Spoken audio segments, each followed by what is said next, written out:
Good morning, dear students. Today we shall study about center of a group. तो center of a group है तो group तो लेना पड़ेगा. Let G be a group, then center. Center को किससे represent करते हैं?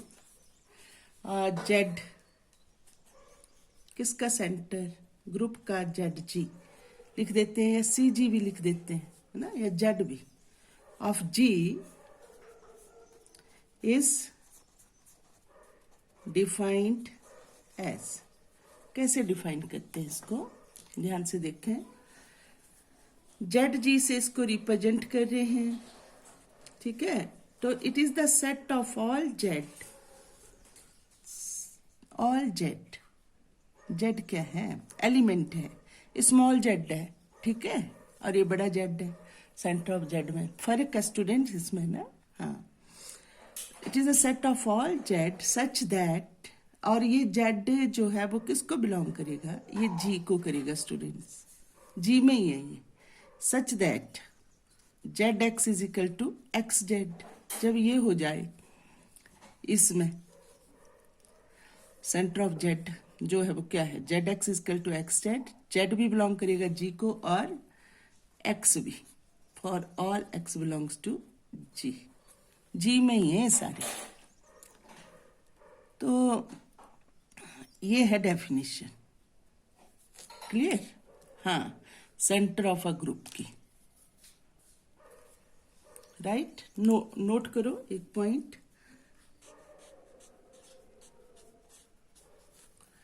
ये centre of a group is also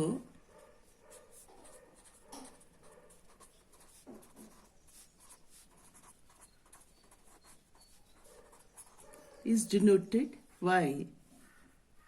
Also is denoted, group is denoted by.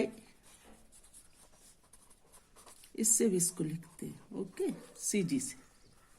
अब बहुत इंपॉर्टेंट, मोस्ट इंपॉर्टेंट थ्योरम करेंगे हम. इंपॉर्टेंट थ्योरम क्या है? याद रखना स्टूडेंट, स्टेटमेंट्स भी लर्न करनी होती हैं इसमें.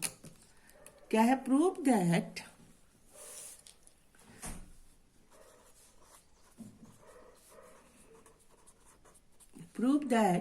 The centre ZG, prove that the center ZG of a group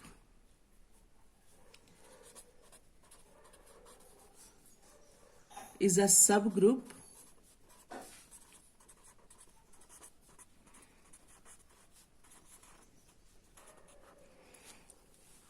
prove that the centre of a group is a सब ग्रुप ऑफ G.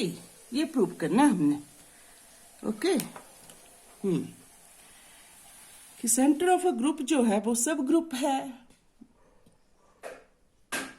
तो कैसे करेंगे? कई थ्योरम्स की हमने सब ग्रुप बनाने की. डेफिनेशन भी है. तो सब ग्रुप बनाने के लिए अगर हम प्रूव करते हैं कि सेंटर जो है वो सबसेट है G का, ठीक है, और सेंटर ऑफ अ ग्रुप जो है वो सबसेट है G का, और वो तो क्लियर ही है बाय डेफिनेशन. सेंटर है किसका? है G का. G के अंदर है तो क्या है? वो सबसेट ही है. और दूसरा, अगर प्रूव करते हैं कि कोई दो एलिमेंट्स Z1 Z2 बिलोंग करते हैं Z को, और इनका इन्वर्स Z1 Z2 इन्वर्स भी Z को बिलोंग करता है, तो ये जो है अपना सेंटर ऑफ अ ग्रुप वो क्या हो गया? ये जो है सेंटर जो है ग्रुप का वो क्या हो गया? सब ग्रुप हो गया ना स्टूडेंट्स. ओके. तो how will you prove? Be attentive. Proof. सबसे पहले तो ये लिख लो कि है Z. We know that here ये जो है सेंटर ऑफ अ ग्रुप वो क्या है? It is the set of all Z belongs to G. Right? Definition है ना ये. तो ZX is equal to XZ for all x belongs to G। ये है सेंटर ऑफ अ ग्रुप। तो clearly it implies the centre of a group जो है ये है, सारा का सारा तो G में है, Z में सेंटर में तो कुछ पार्ट ही है, तो वो क्या है इसका सबसेट, आधा पार्ट तो हो गया। अब हमें ये प्रूव करना है कि ये जो है इसमें दो एलिमेंट्स बिलोंग करेंगे, तो वो Z1 Z2 इनवर्स भी ZG को बिलोंग करना चाहिए। We have to prove this students. Then how will you prove? आप लिख लीजिए। तो सबसे पहले तो ZG में दिखाना होगा कि ये नॉन एम्प्टी है। कहाँ से दिखाएंगे?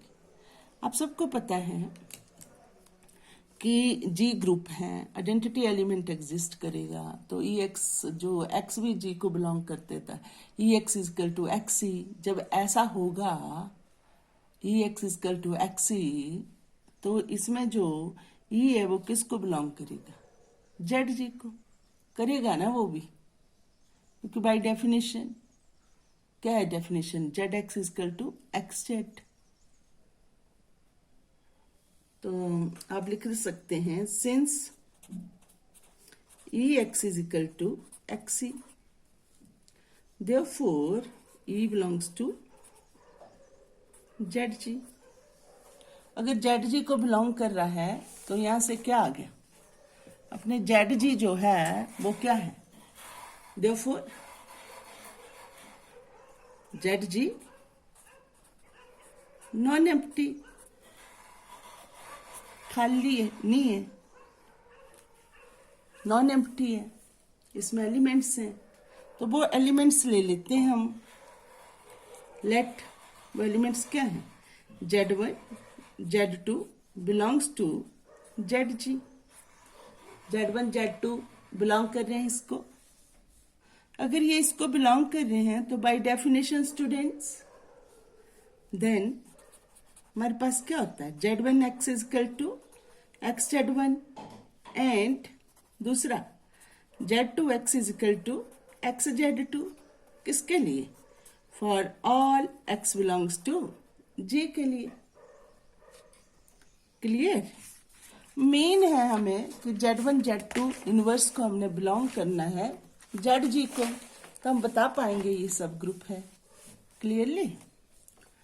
तो इसके लिए what we have to do, अब Z1 Z2 पे आ जाते हैं। इसके लिए अगर Z1 Z2 इनवर्स जो है वो बिलोंग Z1 तो करता ही है, अब मेन मुद्दा है कि Z2 इनवर्स भी ZG में बिलोंग करे, तो प्रोडक्ट तो करेगा ही। ऐसे थ्योरम्स हम कर चुके हैं, बस वो है करने का।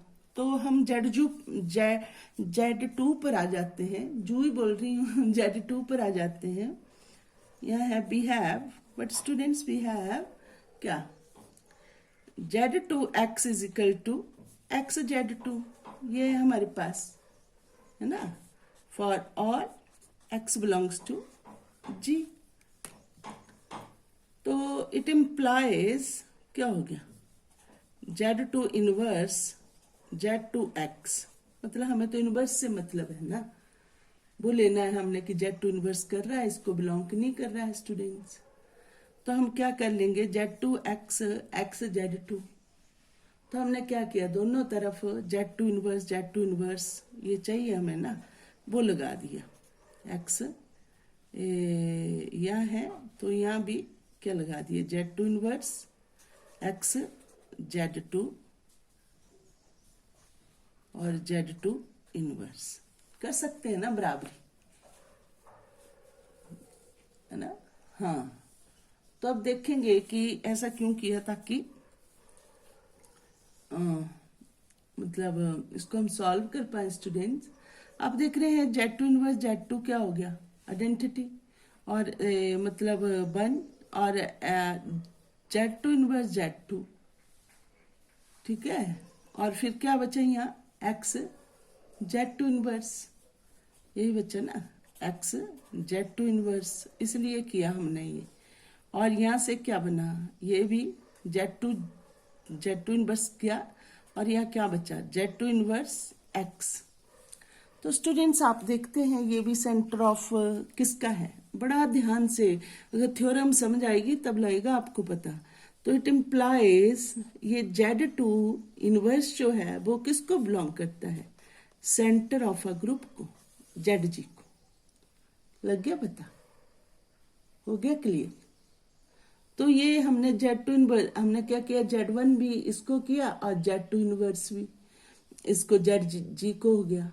अब हमारा मेन मुद्दा है कि Z1 Z2 इनवर्स को हमने इकट्ठे को भी ZG में दिखाना है।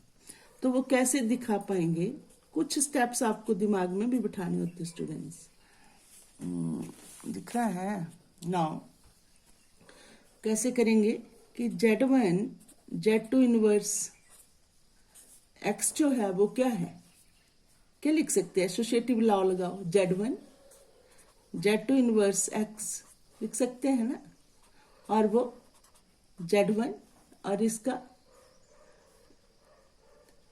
ये कर दो, लिख सकते हैं ना, X Z2 इनवर्स, राइट। और इसको लिख सकते हैं, एसोसिएटिव लॉ लगा रहे हैं, Z1 X Z2 इनवर्स, और you know Z1 X is equal to X Z1, right, Z2 inverse. और this is equal to, main जो है हमने वो ही करना है कि Z1 Z2 इनवर्स जो है बिलोंग करना ZG को, तो वो तभी होगा जब X आगे आ जाएगा। इसके लिए कर रहे हैं वैसा वैसा प्रोसीजर अपना रहे हैं, लगाई जा रहे हैं associative law, Z1 Z2 inverse. तो देयरफॉर यहां से क्या आ गया आपके पास, क्या आया ये कि Z1 Z2 inverse belongs to center of a group for all Z1 Z2 belongs to ZG। वही डेफिनेशन है ना ये सारा, hence ZG is a subgroup of G। क्यों? क्योंकि पहले हम प्रूव कर चुके सबसेट है, फिर प्रूव किया कि एलिमेंट भी ZG को बिलोंग करता है। तो ये Z1 Z2 इनवर्स ये हमने पहले थ्योरम्स किए हैं, उनको लगाते हुए हम कर सकते हैं स्टूडेंट्स। तब आएगा जब थ्योरम्स पता होंगे। तो हैव अ नाइस डे। बहुत है ये, इसको बार बार करो, क्या मैडम ने बताया एक एक चीज क्लियर की है स्टूडेंट्स, तो आप करिए इसको 2-2 बार।